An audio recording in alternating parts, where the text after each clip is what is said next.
Hi guys, today I will show you how to install VLC player in your PC. First select your favorite browser. Then search for VLC player.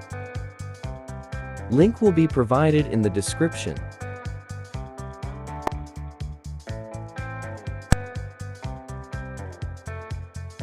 Click on Download VLC.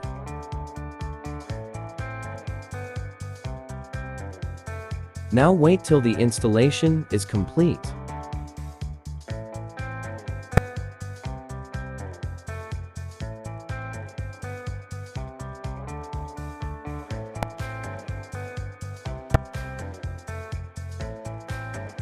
Now select the language you want.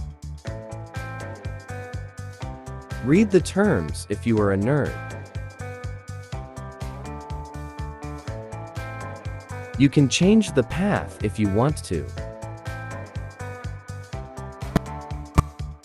Click on Finish.